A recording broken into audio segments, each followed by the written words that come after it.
Fortune, real estate agent commission rules are about to change, shifting costs between buyers and sellers. This has been an ongoing legal issue that's been moving through the courts, and we recently have a proposed settlement, and it gives kind of an idea of where things are going here. Beginning the article, the cost of hiring a real estate agent to buy or sell a home may soon change, along with decades-old rules that help determine broker commission. The policy changes could help spur price competition for agent services and lower the cost for sellers who now typically cover the commission for the buyer's agent as well as that of their own. And that's really the key thing in some of this litigation and potential settlement we're looking at is whether the seller has to cover the buyer's real estate agent's commission also. Going on with the article, and in turn, more home buyers could face pressure to pay for their agent's commission out of pocket. That could be a challenge, especially for buyers already stretching financially to make a down payment and cover other upfront costs involved in buying a home. As part of a settlement announced Friday, the National Association of Realtors agreed to make some policy changes in order to resolve multiple class action lawsuits brought on behalf of home sellers across the U.S.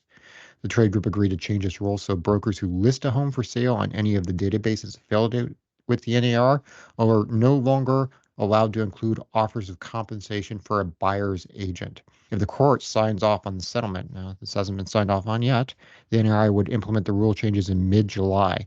Meanwhile, several real estate brokerage operators have reached separate settlement agreements that include provisions for more transparency about agent commissions for home buyers and sellers. Going on to what this could mean for home buyers, the key potential change centers on who foots the bill for real estate agents who represent home buyers. Currently, an agent or broker representing a home seller typically splits a commission, often around 5 to 6% of the home sales price, with the agent working on behalf of the home buyer. That's known as cooperative compensation. Under the settlement, a broker who represents a seller would no longer be allowed to include a blanket offer of cooperative compensation to a buyer's agent when they advertise the property on the NAR affiliated multiple listing service where a majority of U.S. homes are listed for sale. In terms of how this might affect home sellers, the biggest change for homeowners looking to sell is they could push back against paying for a buyer agent commissions. That could translate into savings. Consider a seller agrees to pay a 3% commission for their listing agent instead of potentially twice that to cover the buyer's agent too, and sells their home in February's national medium sale price of $379,100. That homeowner would save roughly $11,373 paying only their agent's commission. The settlement will also encourage more sellers to negotiate the compensation of their listing agents. Still, sellers may face some pressure to cover buyer agent commissions. The article concludes with how this might change the real estate industry. One concern is by making it easier for sellers to opt out of making a cooperative compensation offer to buyer agents.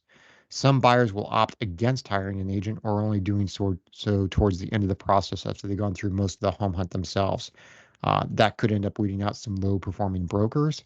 Another scenario is that alternative types of real estate business models will become more popular. That could include using discount brokers that will list a home for a flat fee of, say, $500